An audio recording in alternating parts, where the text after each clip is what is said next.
Ladies and gentlemen, as we move from vision to leadership, the opening of this session marks an important moment. Please welcome the Executive Director of the Smart Networks and Services Joint Undertaking, Erzsébet Fitori.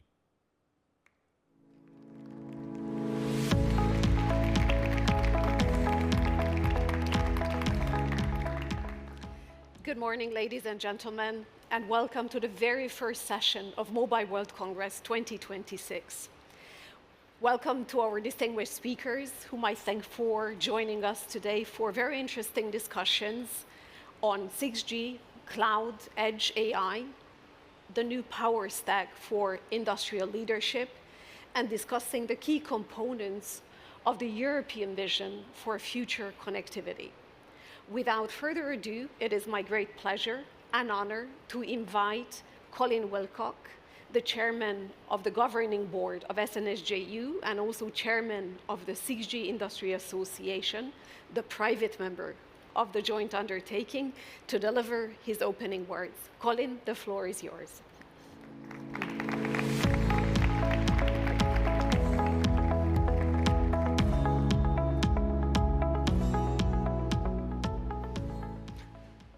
So, good morning, everyone. Thank you for getting out of bed so early to be here. Monday morning, 9 o'clock. Not sure that was the best slot, but we'll just try and make the best of it. I hope that at least I don't put you back to sleep. So, welcome in the name of the Smart Network and Services JU. This is an important partnership for Europe. And what I'd like to do is spend a couple of minutes explaining what it is and why it's important, and perhaps talk also a little bit about the future of where it needs to go. Maybe the first thing to mention is the interest.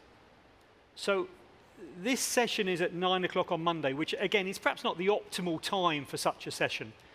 And we had 4 times the number of people registered than seats we have in the auditorium. So there's clearly a big interest in 6G. There seems to be a lot of interest in SNSJU. And as you can see, we have a great lineup of people to talk about this, hopefully interesting discussions about what the future will be, your future. Okay, let's have a little look at SNSJU. So the SNS is a partnership project, so it's jointly run by the public side, which is the European Commission, and the private side, which is represented by the 6G Industry Association, which is a large group of interested parties in 5G and 6G and beyond. So there's the large industries, the operators, the vendors, there is the research institutes, there is the universities, but also a number of the so-called verticals, so that the industries and domains that are actually using mobile communication to digitalize. And digitalization is one of the key things that we see within industry for commercial advantage, but also in society, trying to tackle some of those key societal challenges. And that is why the 6G SNS is so important, trying to provide the framework for both of those things. Over the lifetime of SNSJU, it will be investing at least 1.8 billion euros. That's split between the public side and the private side, but a large amount of money trying to make sure that Europe can retain its technological place in mobile communications. Why should we be interested about mobile communications? Why this investment? Well, the first thing to point out is, if you look across the whole ICT domain, if you look at the key technologies which are driving today's world, cloud and AI and smartphones, and most of these areas, Europe does not in the driving seat. We do not have one of the top 3 players. But mobile communications is a key exception. Here we have 2 of the 3 main vendors. It's something where we can actually be world-class and actually drive leadership. And the hope is through SNSJU not just to retain that leadership in mobile communications, but leverage that and I'll come back to that in a few minutes. So we're trying to make sure that Europe is a player in 6G. Now, we're now at the stage where we've had a large number of calls, we've got around 80 projects up and running, and we've invested a lot of money. And we can already see the first results, which is something, if Erzsébet will allow me, I will talk a little bit about. But the sort of status is that we have already invested over 500 million euros. We will be talking in the wrap-up about a further set of projects which we wish to announce today, which is taking the next step towards making 6G a reality. And the important thing in the small words at the bottom is that we've had a lot of organizations involved, and a lot of organizations beyond the classical telecoms. So this isn't just about funding Ericsson and Nokia and Orange and Deutsche Telekom. This is 1,000, 1,200 entities from right across the ICT domain that have been taking part in these projects. And the other important thing to point out is 26% SMEs. So of all the money we've given out, a quarter of it has gone to these small, innovative companies. And that is the future. Tomorrow's Googles or Facebooks, they start typically as SMEs. So it's vital that we have those in these consortium, in these projects, that they are doing the research, they are driving the new ideas. So what have we achieved? Well, unfortunately, I'm only meant to have like 5 minutes, not 5 hours, so I can't go into too much detail here. As you can imagine, with 80 projects, there's a lot of results. There's over 1,000 contributions to standardization, the actual definition of 6G. But what I wanted to do is I wanted to point you to a place on the web where you can actually see the key achievements. So what we've tried to do is we've tried to make it easy to digest, if you will. And we've actually come up with the key achievements and put them in a graphical form, and we've tried to put them in a series of categories so that what interests you can be seen, can be clicked through.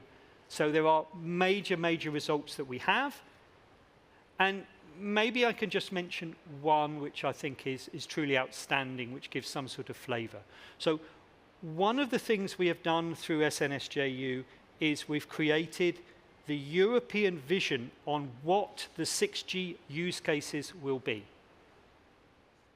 And this is critical because this is in many ways the starting place for the technology. So you start off from the requirements, if you will. What are you trying to make this technology do? And the use cases are the best way of trying to get to those requirements. How are we going to use this technology? How is it going to change our life? And it's not very easy to come to a common view here because obviously every organization might have their own view of what's important, of the key use cases that we want to see in the future. But what we've managed to do in SNSJU, because we have such a large ecosystem of organizations, we've been able to come up with one set of use cases. It comprises of 6 families of use cases, and these use cases then were inputted into 3GP as the European view of what 6G needs to solve.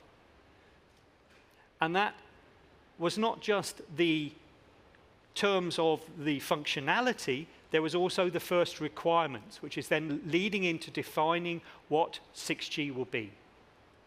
And this is what we want to see from Europe. We don't want to be a follower, we want to be a leader. And I think that's a good example where work from this program has had a concrete impact onto the real world. So that's talking about the current program, where I tried to explain that there's lots of projects going on, lots of research, lots of results, lots of input into standardization, defining what 6G will be. And that's great, that's good. But what about the future? Because the SNSJU is now coming to the point where we're having the last few calls. The end is in sight, if you see what I mean. Our wish, as we look to the future and talking to the politicians, talking to the European Commission, talking to everyone out there trying to define the future landscape of the European research ecosystem, is Don't stop now.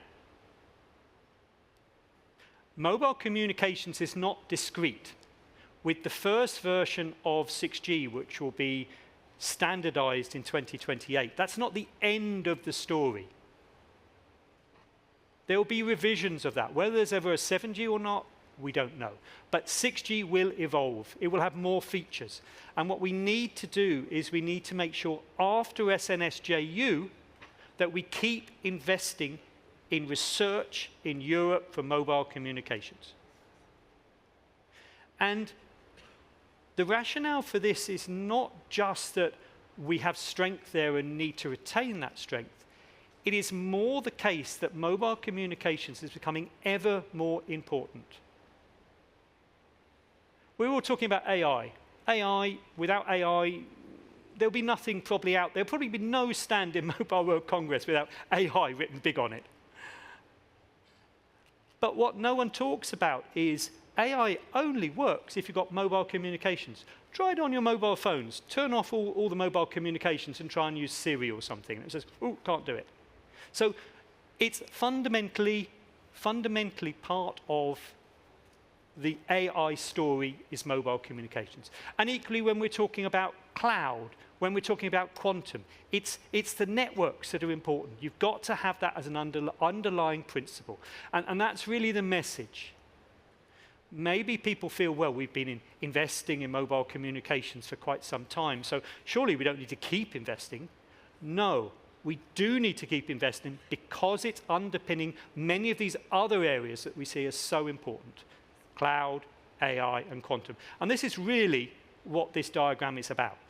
When we're talking about making Europe competitive, we need to make sure we look at the underlying technologies and not just the sexy technologies like AI, which is also important, don't get me wrong, but they all need to work together. So we need to make sure we keep that investment. And more than that, we need to make sure that we invest in a broader sense, that we link these technologies together. So Erzsébet is giving me a nod, which means I need to shut up now. So thank you for your attention. I hope that was interesting, and I'll hand back to the moderator. Thank you.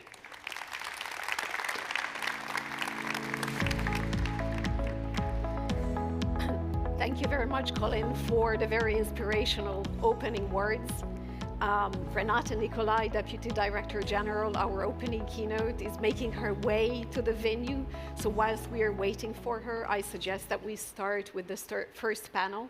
So I would like to invite on stage Pallavi Mahajan, who is the Chief Technology and AI Officer of Nokia, Bruno Zerbib, Chief Technology and Information Officer of Orange Group, and last but not least, please, yes, take a seat, Damien, CEO of Scaleway.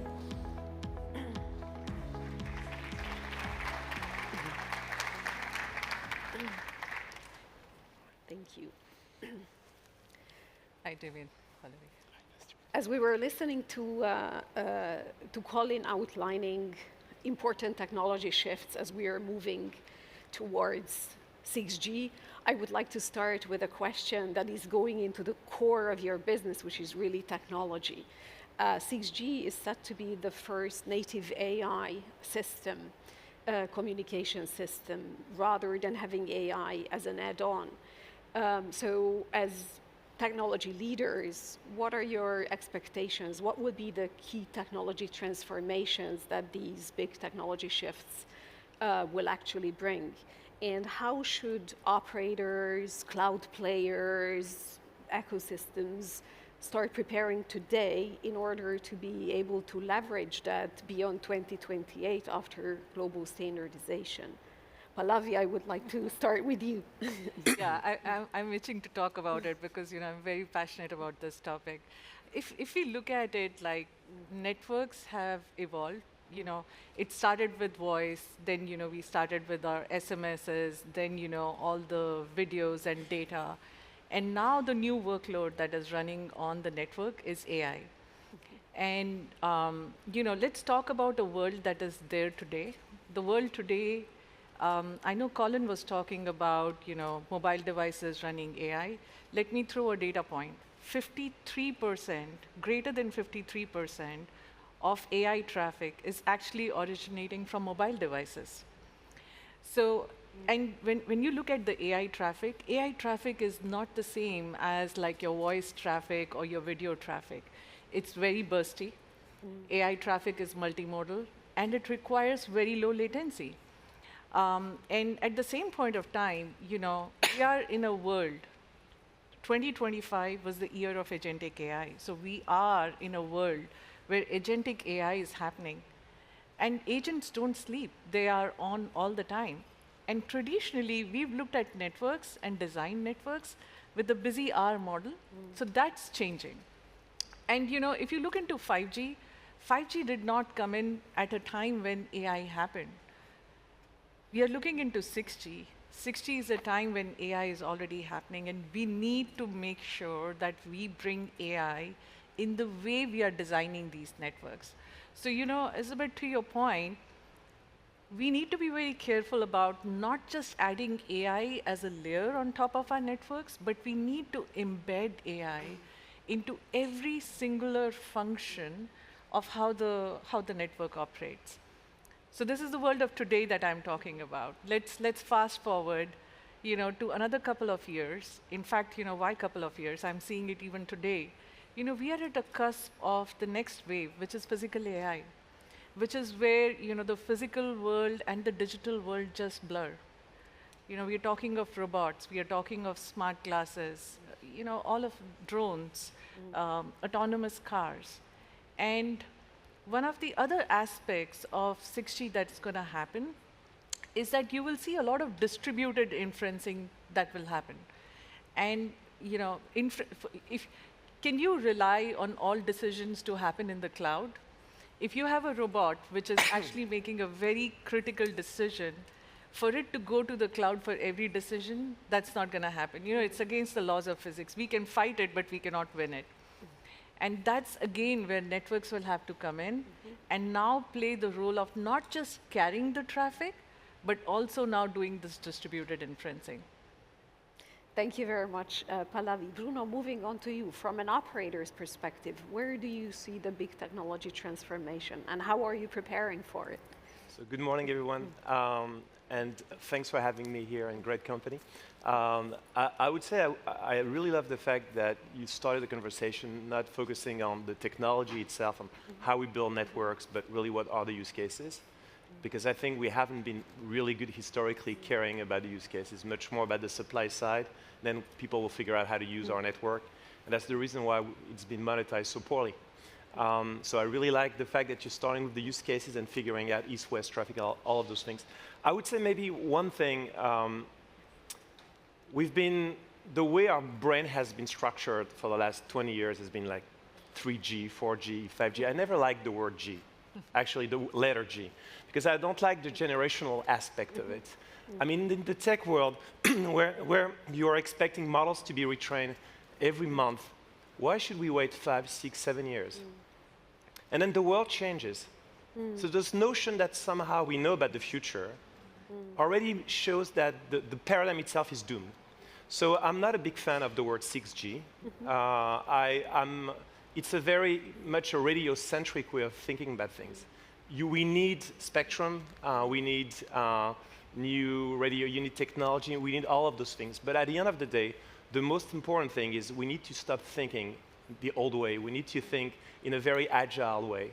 And so I like the notion that we don't really know what 6G should be. I think Colin was talking about this, the fact that it could be revision in the future. I would rephrase that slightly. I would say that as far as I'm concerned, 6G is not defined.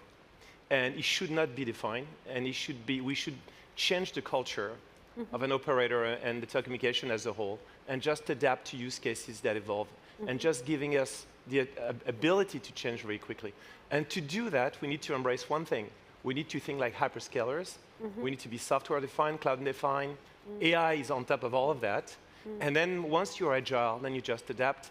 So I think for me, what's really at stake, it's a new operating model for telcos that's going to give us the flexibility to really adapt very, very quickly. In that context, I'm curious to look at what will come from standards, what will be coming from the network vendors to help us being more agile.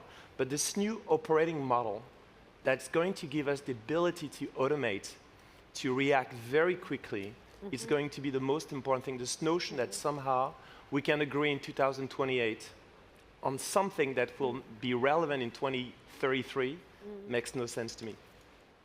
Thank you very much, Bruno, for these very provocative thoughts. I'm very happy that my joint undertaking is not called 6G, it's called Smart Networks and Services. So it fits with the vision.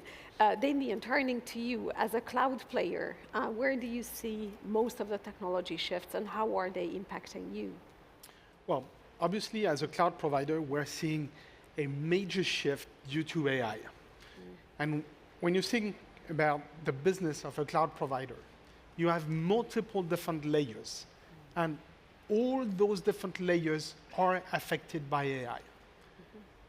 Starting from the bottom, I'm sure you've all heard of all the issues about electricity.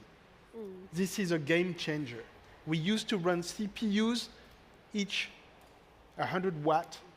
We're now running GPUs that are close to 2,000 watts per GPUs. And it's not about having a big server with 64 CPUs. It's about having a full cluster of 10,000 GPUs. So think about the challenge in terms of electricity. This is a major challenge. Together with electricity comes data center. Obviously, if you run 2,000 watts, that's more than most of the heaters you have at home. How do you actually cool all that power? And this is the new paradigm of the data centers. It's not about space. The question of data center is no longer about space. How big is your data center? Is how efficient in cooling is your data center? And then comes what we call the IaaS, the infrastructure as a service. In infrastructure, we usually have three components. First one, compute. This is new technology. GPUs, TPUs, LPUs, NPUs, whatever PUs we're talking about. We need to solve a new question with newcomers, new companies, new partners to work with, new life cycle as well. Think about what was the life cycle of a Xeon processor a few years ago. Nothing to do with what's the life cycle of an NVIDIA GPU today. So that's new paradigm. If you think about storage, we need faster storage than ever for AI because of all those different use cases that require instant access to petabytes of storage. That's a new paradigm as well. And the third one, so compute, storage, and networking. And networking is, at the moment, the most important for AI. In order to be able to run large models, to train large models, we need the very best networking technologies to run terabits per second on those networks. And then all the other layer that really creates a cloud provider, the PaaS. How do we integrate AI inside those toolbox? Because, in fact, what's a good cloud provider? A good cloud provider provides a toolbox to its customer. Not resources, a toolbox where you can find all the required different tools to build applications. How do we make sure that we provide AI-boosted tools so that our customers can build quicker, better application on top of our cloud? So that's basically the revolution we're seeing, and as you can see, it's really on every possible layer of a cloud infrastructure. Thank you very much, Damien. I would like to build on kind of this technology paradigm shift and also the last words of Bruno, which are connecting already more towards the business model. So these big technological transformations from AI, from convergence, from the huge developments in the adjacent technologies, how do you see, or what do you expect as kind of the growth opportunities for your respective businesses? How do you see new business models potentially emerging?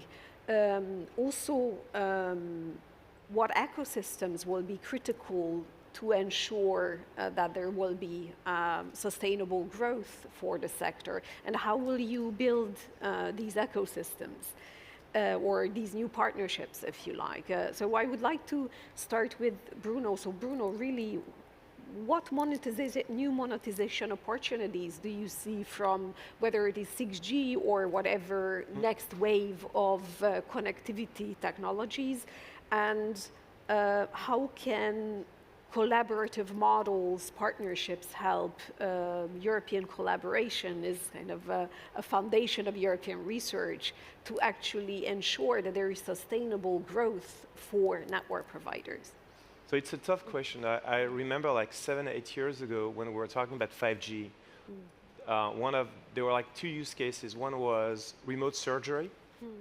I'm still looking for someone doing this. And the other one was like connected cars, you know, like so that you won't have traffic anymore. They will all be connected using 5G. None of that happened.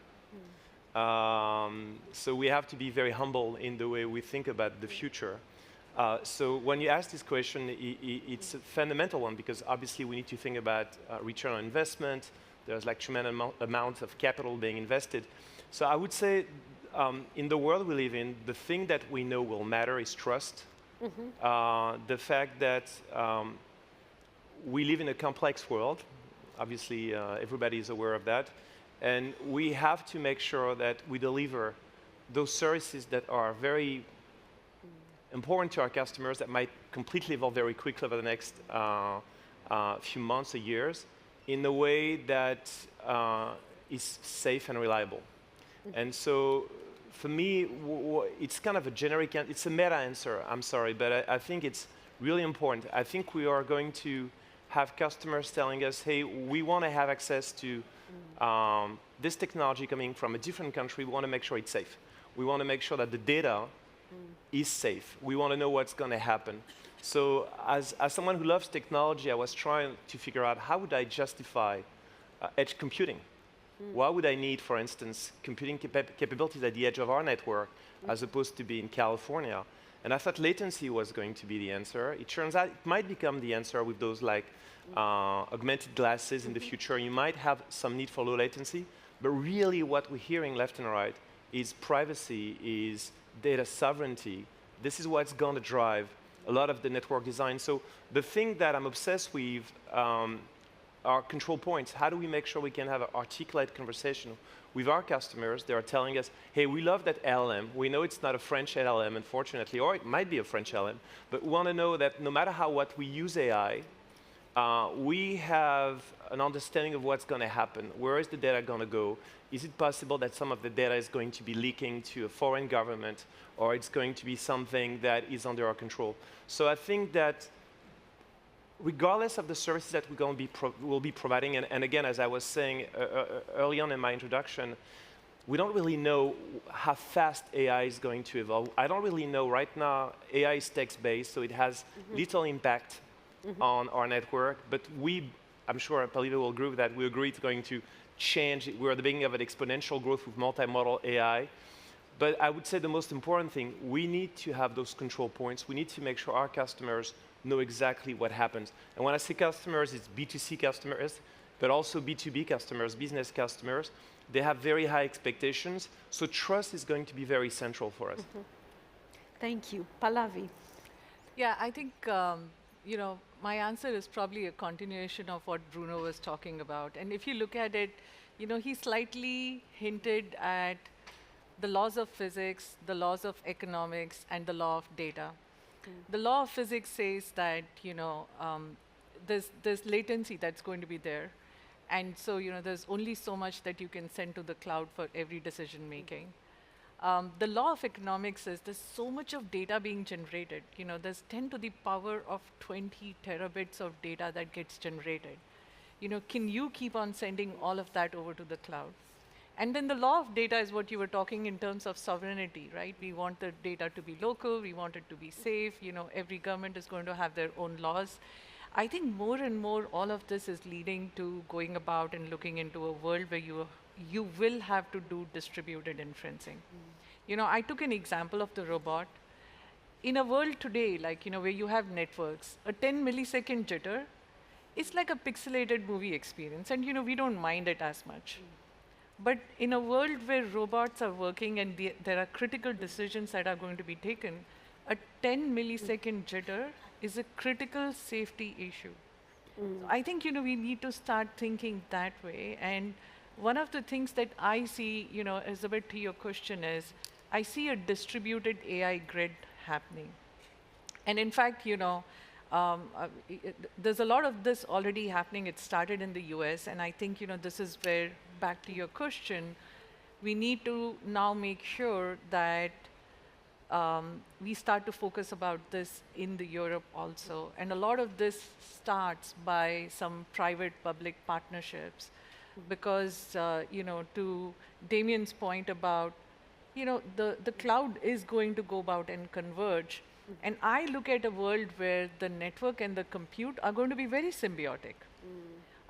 So, as we prepare to that, I think, Colin was talking about the investments that need to be taken. I feel like, that those are all steps in the right direction. Thank you very much. Damien.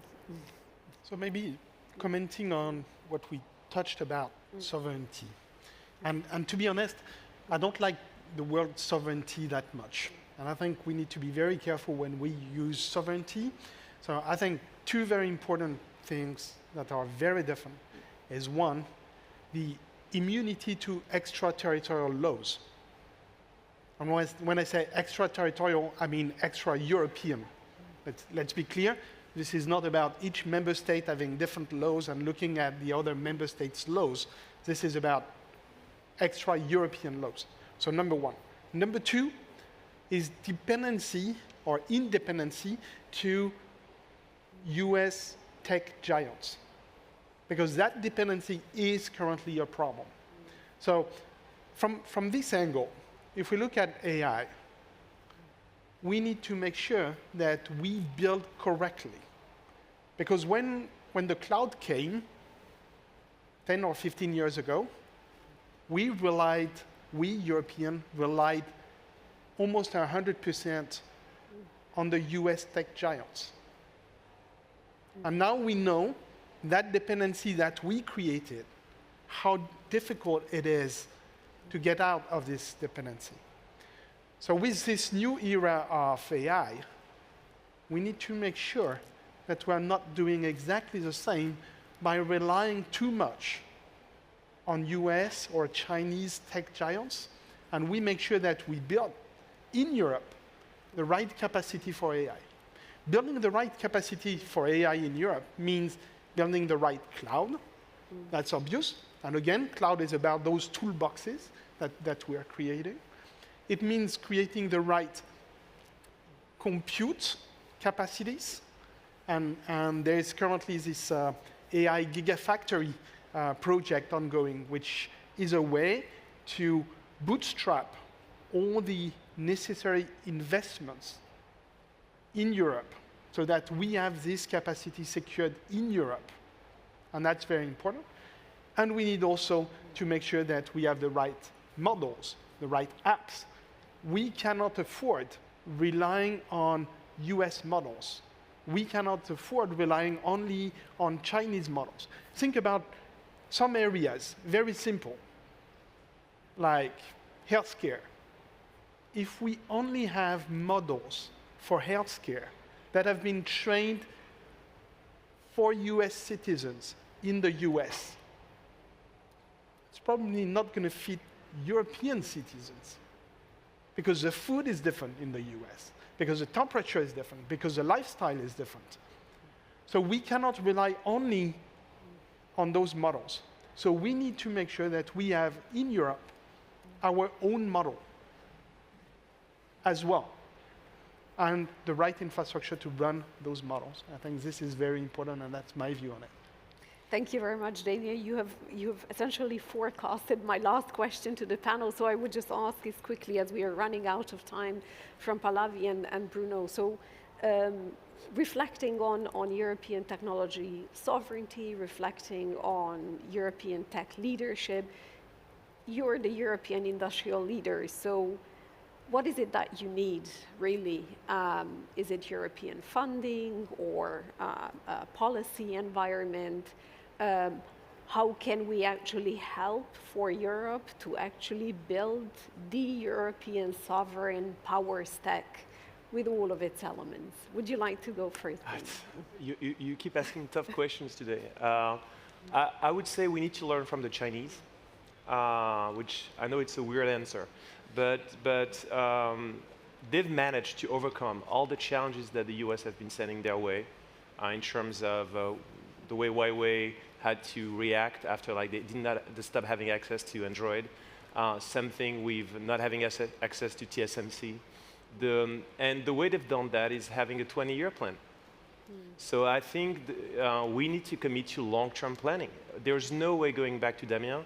There's no way we're going to address sovereignty or dependency in 2 or 3 years. We need to have a very long-term commitment, regardless of political environment and who is in charge.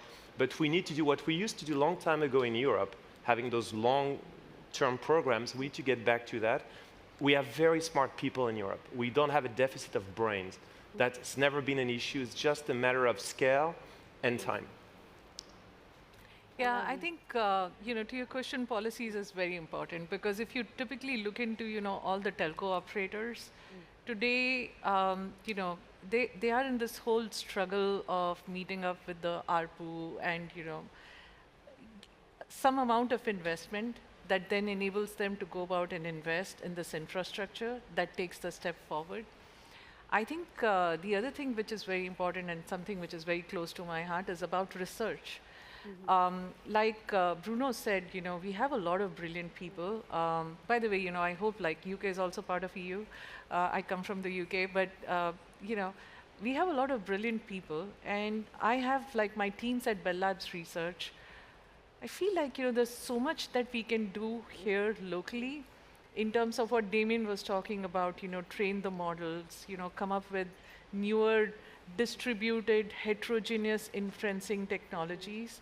It's just about bringing in the focus to make it happen. If we do that, I think we'll scale a lot.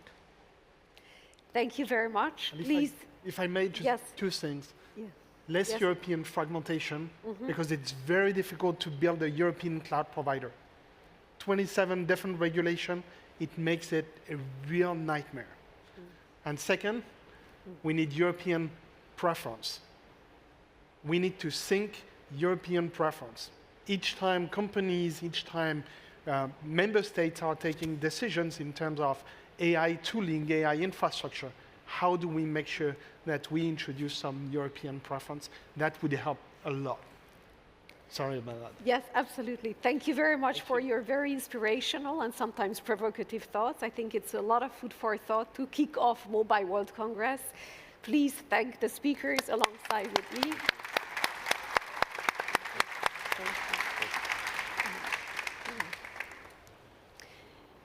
Thank you very much again, and it is my great pleasure to invite our opening keynote speaker in medias res to the stage, Renate Nikolay, Deputy Director General of DG Connect at the European Commission. The floor is yours for your opening keynote. Thank you.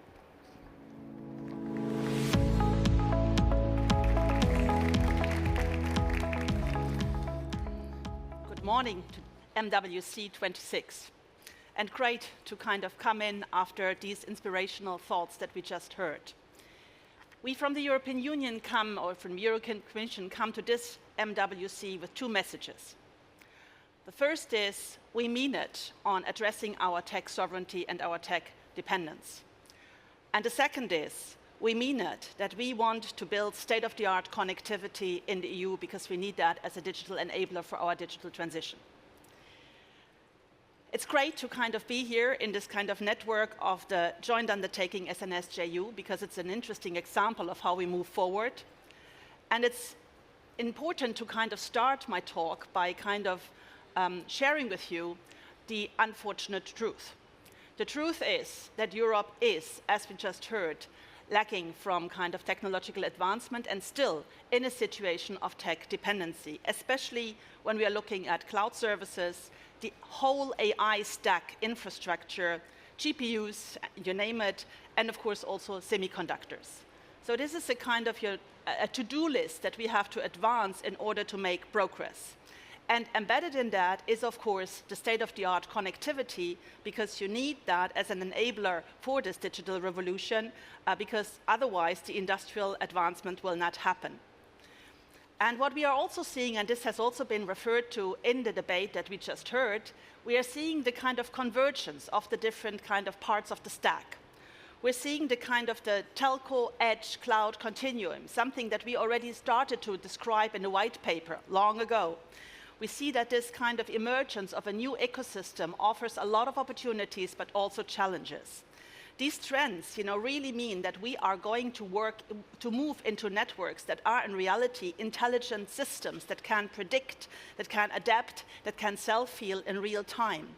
That is a huge kind of advancement, but of course it also requires huge steps forward in an energy efficiency and security. We heard these elements. They are the kind of the two gateway issues to really bring about that revolution. And of course, we need that kind of revolution because that's the basis for the AI kind of, impact that we want to have. We have an ambition in Europe. We want to be an AI maker and not only an AI taker. That's the whole philosophy behind the EU AI Continent Action Plan. That's the philosophy behind the Apply AI strategy, where we identified 12 strategic industrial sectors that we want to advance in terms of AI development.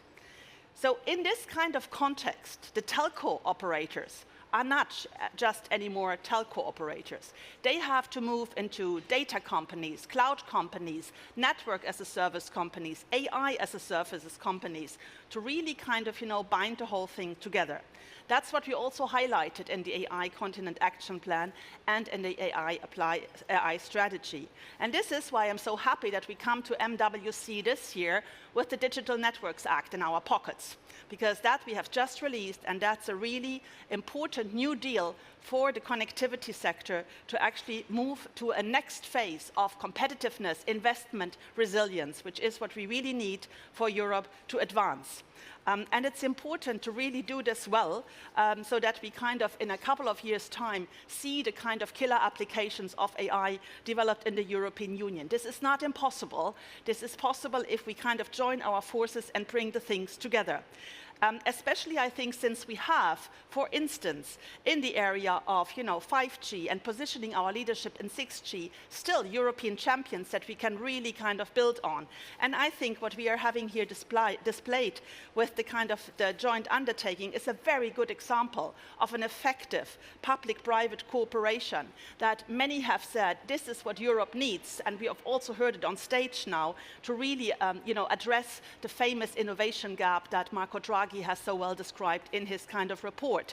So where are we in Europe also on that? I think, because also picking up something that was said just now in the debate, we need a bit of a planning for the future. We have acknowledged that we need to address our tech sovereignty. We have acknowledged that we need state-of-the-art connectivity, but we need planning. On tech sovereignty, we're working on a key kind of program and a key package that will come together this spring. It's a package that will be comprised of the Cloud and AI Development Act, a CHIPS Act 2, and an open source strategy. All of those really replying to the need to advance on our tech sovereignty. We heard that the cloud infrastructure, the cloud stack, is key for that kind of digital revolution, the AI revolution. What are we going to address there? We want to address fragmentation. We want harmonized permitting structures for cloud infrastructures in the EU. That's a key asset. We want them to be energy efficient. We can build on the enormous progress that we made over the last years on energy efficiency, so that we have the modern data centers of the future that are building in the energy needs from the beginning.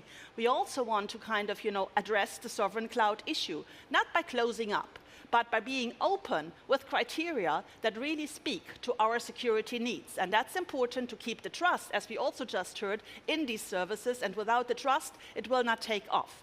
The CHIPS 2.0 Act will kind of build on the experience from the CHIPS Act that we have developed in the past. And it will take a specific focus on the need for chips for the AI revolution, because there we have to get better to really also engage together, member states and the European Union, in building that pilot phase of industrial kind of a revolution for microchips built also in the EU. And open source it's simply needed that we have a more strategic approach on it. It's an interesting development. It has to be part of that conversation on what are the developments of the future, and to leave it outside and not to take it on as a strategic means is something that we want to kind of, remedy. The last point I want to make is to pick up something that we also heard. We need a long-term planning. And here we actually have a very good situation at our hands, because we are at the moment developing the next multi-annual financial framework. And if you're following that a little bit, so this is a 7-year plan for how we kind of, use our money. And it's a much more, strategic and simplified and focused approach that, at least from the European Commission, we have put on the table last summer. It has a very strong focus on competitiveness, and it has within the competitiveness a very strong focus on digital. And that offers a huge opportunity to develop together ideas how to kind of build on initiatives like this joint undertaking SNS, and to move that forward in an intelligent private-public partnership to address the needs of the future. So honestly, I think we have in Europe what it takes. We have the talent, as we heard. We have detected our kind of, issues that we need to work on, but with resolve and courage we are addressing them with the DNA, with the future tech sovereignty package, and we have a plan with the MFF where we want to go in the future. So it's a great setting for the EU to be part of the MWC. Thank you very much.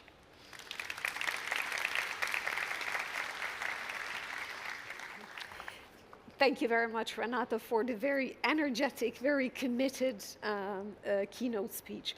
Whilst I have you on stage, may I just ask 2 questions from you? You have referenced the report of Mario Draghi, and indeed, innovation, European innovation, is key for competitiveness. And Europe is well known, I think, well recognized for academic excellence, research excellence. But how do we make Europe the most attractive continent for industrial research, development, investments, and also scale-ups happening in Europe? That's a great question, and it really kind of requires a mindset shift. Because indeed, I think there are so many areas where, we have great research, and we even have an interesting startup scene. And I think if you look at future technologies, quantum is a very interesting, case, for instance, where a lot of the research is actually developed in Europe. So if we take that as an example, what do we need to actually have a quantum revolution made in Europe? I think we need a couple of things. We need to kind of create that kind of, what Europe has been known for, a kind of a spirit of entrepreneurship, where we kind of really welcome entrepreneurship, and that's why works that are going on, like on an EU Inc., the 28th regime, to have a really easy kind of way to start a company, to kind of a company in a digital way, and up until kind of it's scaling up, even liquidation, everything in a digital, so that makes it easy. It's founded within 48 hours, so to really build on that speed. And also then to kind of what Mario Draghi has also said, there's so much capital in Europe, but to actually make that kind of available for the startup scene. So that, because what we often observed, there were startups, and then when they wanted to kind of get into the venture capital, they went elsewhere. So that has to stop, and we have to kind of create an investment climate that it's worth investing in Europe. And then when it comes to kind of research versus industrial application, I think we were just a little too lazy in the past. We didn't think through that, our research should always be kind of developed with that having application in the market in mind. And here I really have a lot of hope for the next MFF. Because if you look at the design of it, of course there will always be money for research. There has to be research for research. We need to continue into blue sky thinking. But we also have to kind of bring a much more kind of industrial application perspective into this. And I think what we have been experimenting with things like the CHIPS Act, described, they are good examples where we want to kind of bring in the research community, but we bring them into an industrial application. So I think the signs of the next MFF are clearly that. So I think if all that comes together, really boosting this entrepreneurship, bringing the researchers by building the ecosystems around kind of universities, around our gigafactories, around our AI factories, into this mindset of experimenting together and building industrial partnership and the scaling up that is facilitated by access to money in the European Union, then that can work. Thank you. Looking at a little bit the same question more from a policy angle, the Commission, as you have said in your speech, has just proposed in January the Digital Networks Act. So how do you see the Digital Networks Act? How will it contribute to European innovation? Massively. Because it's really not just a little revision of our telecommunications code. It's a new deal for connectivity. We have never in the past had such a holistic approach on connectivity, taking in the submarine cables, taking in the satellites, taking in everything that is terrestrial, and also looking at it very much from a single market perspective. Because what is the biggest problem for our telecom markets? It's the fragmented situation. It's the gold plating. It's the attitude of our regulators to look national only. We bring in a single market discipline with this Digital Networks Act on satellites, on spectrum, really areas where we have not dared enough in the past.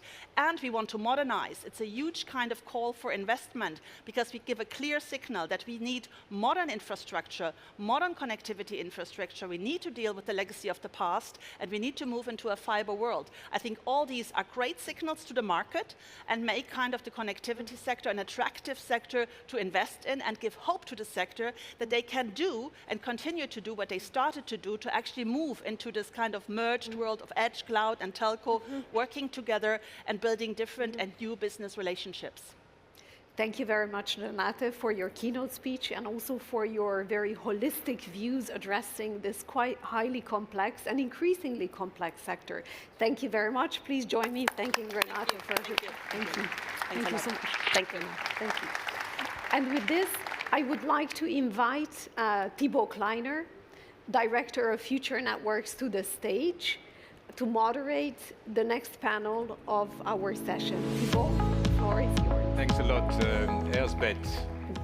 And really happy to be here with you. Indeed, I'm the Director for Future Networks in DG Connect, also the Vice Chair of the Governing Board in the joint undertaking. And we heard already a lot this morning. We heard that SNS JU has already delivered great technology. So I think we are ready in Europe to take it to the next stage, to move to standardization. We heard from the various discussions already that there is a vision for the future, that our industry is ready to use talent to deliver new applications. And I think now we have the opportunity to hear from a fantastic panel to really discuss about some of these elements, and in particular the role of satellites in that context, which is a novelty that we have. So I'm really pleased to now call on stage the four panelists who are bringing their vision also for this, starting with Laurent Jaffard, who is Director of the Resilience, Navigation and Connectivity at the European Space Agency. Please welcome. Then Michael Beck, who is the Vice President and Corporate Officer, the Group Function Technology at Ericsson. Welcome. We have Quentin van der Geer, who is the Engineer for Engineering Space Digital at Airbus Defence and Space. Welcome. And last but not least, we also have Caetano Garbaro, who is the Director for Core Transport and Service Platforms at Telefonica. Thank you. Please. So we don't have too much time left because already we had a lot of discussions, but I wanted to start with a bit of a provocative question, and maybe with you, if you allow me, Michael, because we heard a lot about technology, and Europe used to run the show in 3G. Really, yeah. we were winning, and to a large extent also for 4G. But with 5G, there is a bit of hesitation, and the deployment in Europe has been a little bit disappointing. So if I dare to ask you, do you think that 6G will bring the end of Europe's technology leadership? Or on the contrary, is it the moment that we can still dominate 6G technology, and for instance, through the non-terrestrial network opportunities? Thank you, Thibaut. I think it's a choice we have, actually. It's not given if it's a failure or success. I think when I started in this industry a long time ago, it was basically European, then becoming global, and then... So to me, I think we have smart people, as we heard. We also have innovation, as we heard. I think what we have been lacking is an investment-friendly landscape and scale of these investments. So if you look at the telecom networks, in every European country, you would have 3 million subscribers per operator. In India, China, and so on, you would have more than 100 million. So I think it's scale that's the thing we have to think about, and a holistic approach to have a long-term ambition that can show people that it's worth investing in Europe. I think technology, even in 5G, was great, actually, but not deployed fully. That's my view. So I think we have a good chance. We are leading in standardization, has always been. That's a good start in this. And we have assets in networks, we have assets in traditional industries, we have assets also in AI and things, and we have, of course, assets when it comes to space. So I think we have all the assets we need. We haven't always been great at playing them. Great. So, I mean, no surprise. Ericsson, you believe that we can lead 6G, so that's very reassuring, and that's what I was hoping to hear from you. I don't know if anybody from the panel, Gaetano, maybe, well, is it your view as well, we can lead in 6G? I think we have an opportunity of close the gap, because today it's clear that we have a gap. The starting point is not the best one. When you see 5G SA penetration in Europe is worse than other geographies. And when you see the technology that will be impacting 6G, like AI, we are not in the best position as a continent. But for sure, as Michal said, we have some other advantages, and we have to empower that. I think to increase the level of investment in our infrastructure is a key factor. And we have to develop as well AI to catch up in 6G. So today, the position is not the best, but I think we can catch up and close the gap. But we have to work tough on it. Okay, but that's great to hear. And I think that from Renate also, we saw that this new deal that is on the table could be also indeed the moment this may help for sure, yes. So now I wanted to move maybe to you, Quentin, because a few months ago, we all remember there was this big blackout in Spain, and also we know that many countries are experiencing on the daily basis some challenges of keeping the networks running. So from Airbus perspective, how do you think that we can guarantee that our telecom networks are resilient? So I think resiliency has to be based upon diversity and redundancy. So this is where, in particular, terrestrial networks and non-terrestrial networks are important. And I think 6G completely embracing non-terrestrial networks out of the box is key as a factor there. I think also we need to make sure that it's great to have redundancy, but you also need seamless integration. So it's no good if you lose a network and you have to wait half an hour or half a day to get the other network up and running. So this is also where the 6G and the smart networks comes in order to ensure that we can seamlessly move over to a network in case of a malicious or an accidental event. The other area in terms of resiliency is sovereignty. If you want to be 100% sure that you can use somebody's infrastructure, the best way is to own it yourself. And this is why IRIS² in particular is important for Europe, because it gives us this sovereignty. We don't have to ask anybody else if we want to use this infrastructure for hard gov communications or such like. So I think that's very important as well. And the other area in terms of resilience is technology blocks. So for example, optical networks. So when RF frequencies are subject to jamming, we also have the opportunity to use optical and laser communications. We recently trialed with these a communications link between an airborne, so a flying aircraft, and a satellite, and establish good communications via laser. So this is another example of how you can introduce resiliency through using specific complementary technology blocks. And finally, what I would say is you need resiliency also in your supply chain. So that means that you need to have a variety of suppliers that you can call upon. So if one fails or is blocked for whatever reason, you can call upon another. And here also, I think standards are very important. So the more standards are adopted, the more suppliers you're going to have to call upon. And I think Etsy's being a leader in Europe to push these standards, amongst others, is very important. So probably those four main aspects in terms of developing resiliency for Europe in particular. Thank you, but I think it's a whole menu, but basically, again, you know, it seems that you believe we can deliver more on resilience. So precisely, if I can turn to you, Laurent, because we heard that 6G promises to be an AI native network. You know, that's a major development, but also to integrate terrestrial and non-terrestrial networks in one network. So beside resilience and you know, that we heard about, what do you see as new innovative services and new opportunities for this terrestrial and non-terrestrial integration? I think that building on what was said, the first thing is to eliminate the single points of failure. So we have more resilience with what we call a 3D architecture, the third dimensions being on which orbits and being multi-orbit as well. The second point is resilience by design. We need to have security embedded from the beginning and not as an add-on at the end. The third element is going to be around the resilience of our supply chain. Right? We need to have in Europe the ability to design and manufacture at one point in time the chipsets so that we are not dependent on any third-party nations. I would like to also talk about the question of testing.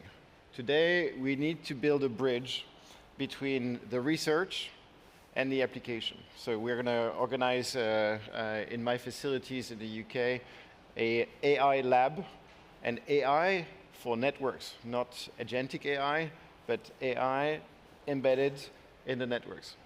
And what we absolutely need to do is to practice. And I heard in a previous panel, energy consumption. Energy consumption in space is limited. We need to be much more clever in how do we distribute the load on the network, and how do we distribute the energy needed to make those 6G networks actually work in an integrated fashion between terrestrial and non-terrestrial. Excellent. Let me maybe turn to you, Cayetano, because Telefonica has some experience in terms of building secure networks. And you know, these days, of course, there are geopolitical risks, you know, security risks. What do you think that we can have as technology investment and advancement to be deployed so that we can increase really the resilience and the security of our networks? Well, I think operator in general and Telefonica specifically, we are used to provide critical services, and we are used to provide resilience in our services. We are cooperating with many government and with security entities for deliver very critical services. But not only that, I mean, our customer, our B2B customer, are demanding more and more resilience, and we are providing that. We know how to do. When I talk with our B2B customer and they compare the resilience of connectivity services provided by Telefonica and some other services from AI, LLMs or cloud players, the availability of our services is normally much higher. But it's not only a problem of resilience and safety. It's a wider concept, in my opinion, is trustworthiness. What I mean by that, it is that the service has to be secure and safe, that has to be resilient, has to have the right performance. We have to take into account sovereignty. We have to respect the privacy of the customer. So operators in general and Telefonica specifically, we are a trusted network, and we can provide this trustworthiness to all our services, not only critical services, but all the services. And this is one of our key skills, and we have to continue utilizing that and providing this service. Okay, but that's really interesting, because we heard from Michael that we have the technology already, you know, and 6G is around the corner. We have the leadership, the talents. We heard from Quentin that we have the models now to increase resilience. From also from Laurent that there are new applications with these terrestrial and non-terrestrial applications. And now you go beyond. It's not only about resilience and security, it's about a new concept for the telecom networks. And that, in a way, what I find exciting today and at this edition of Mobile World Congress, it's like telecom is back somehow with a new vision. It's like we have these AI native networks. We have a new paradigm almost where you don't need the over the top. You can just do it through the network. But this is maybe not enough. And as a closing question, I would like to ask all of you, if we want to make it in terms of competitiveness in Europe, what would be your main ask from public-private cooperation, like we have in SNS-JU? Maybe starting with you, Michael, what would you be asking to the Commission and to the public sector? I think we should use this as an opportunity to really grow Europe. I think today, to some extent, government has been a bit complacent with consumers paying for the build of networks and so on, and we have a bit unstructured way of interacting government with what we want to. So I think, as Bruno mentioned, I think we should look at this, maybe not 20 years, but a long-term plan. What do we want these networks to do? Because they will be the base for, as we heard, for AI, for mission critical, for defense, for integration with satellites and so on. And then you want to know who is supplying the equipment, who is operating the things. You want to have rules over Europe on how you treat sovereignty so it doesn't become too different if it's Sweden or Spain and so on. So I think there's a number of things where we can learn from history what we have been doing well, but I think we should really treat this as an opportunity. I think these opportunities, they seldom come really, and I think this is for us to lose. But again, scale matters. We have some things around this single market that has not really happened yet, at least as I see it in the telecom side, for example. Thank you. Laurent, from your side, what would you ask from a public-private cooperation to increase competitiveness? So there's two things. The first one is going to be on the private side. Please, you talk about scale, look beyond Europe. It's a global market. And I think the mistake that we're making is to look at Europe. On the private side, the investment will flow if the business case makes sense, and the business case is a global one. On the public side, we need to reduce fragmentation. We need to better align the funding and make it easier to access those funds to scale demonstrations. Okay, demonstration is also an important one. Okay, I don't know, maybe on your side, what would you say in 2 words? I think continue supporting the innovation. SNS is a very good example, so we have to continue doing that, but also the implementation. I think we need to have an environment that will allow much more investment in our network, and it's not only a topic of network, it's compute, it's AI, there are many other things. Fragmentation is not helping, consolidation could be a solution, but anything that will help us in investing in future technology, not only in the innovation, but in the real application in the network that will start the ecosystem and the development of new use cases, this will be very much welcome. Thank you. And Quentin, maybe the final word from your side. What do you expect from public-private partnerships? I think the support for large-scale demonstrators, to actually build something and build it progressively to make sure that we are really getting what we need out of the 6G networks. And the other thing is we talk a lot about AI, but AI is only as good as the data that you put into it, as usual. So getting access to data to train networks is going to be a challenge. It's very easy to get access to photos of cats to train an image analysis program on the internet, but network information is much harder to get, and I think that's something that we need support in as well, to find trusted information that we can train our networks on for AI.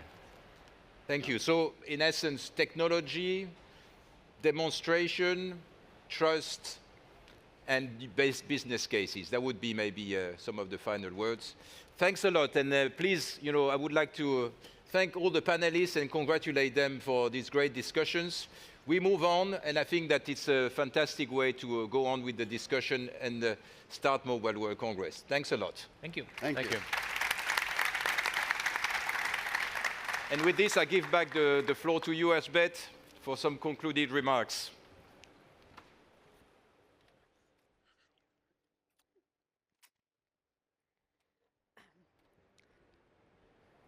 First of all, thank you very much for coming today and being part of this really interesting and inspiring discussion, actually investigating so many different angles of how to build a European sovereign power stack.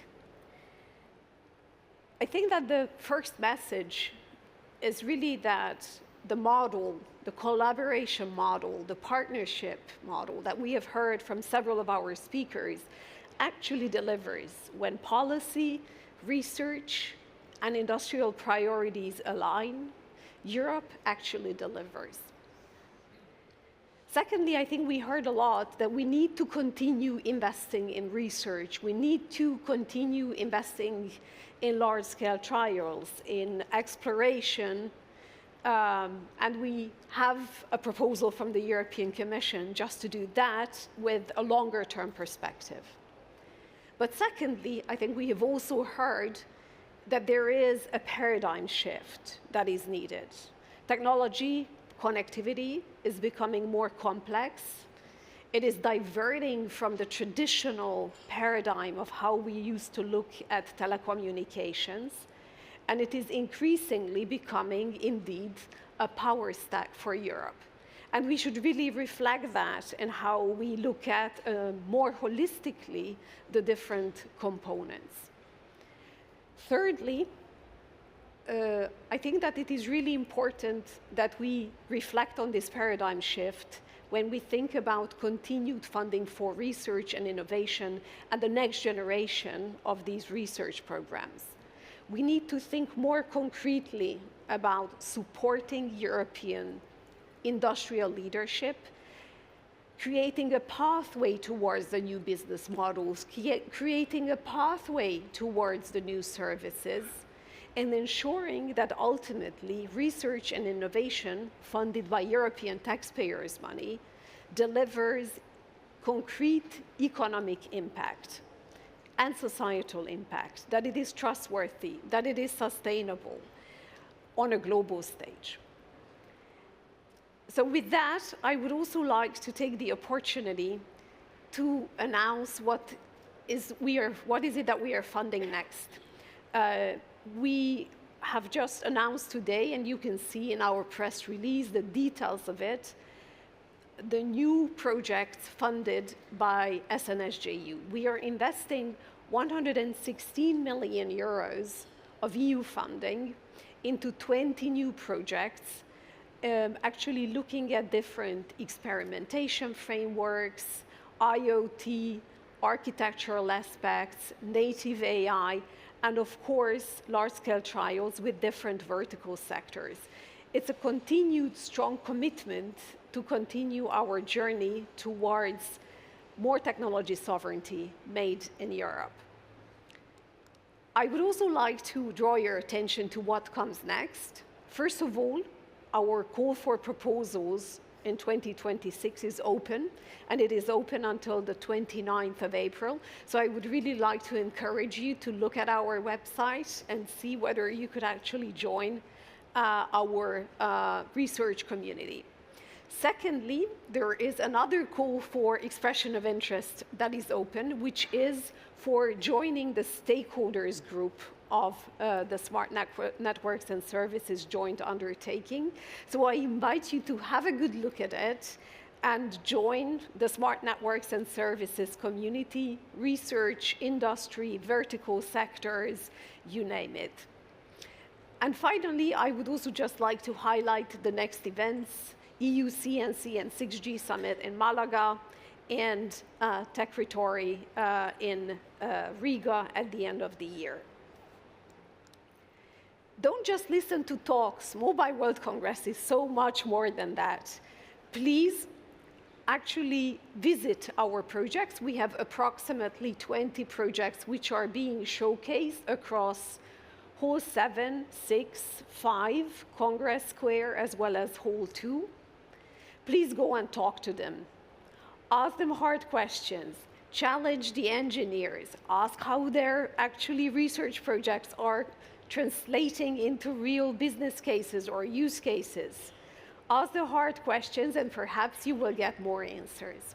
With that, I would really like to thank all of our speakers for being us with today at this early hour, at the very first session, and wishing you a great Mobile World Congress 2026. Thank you.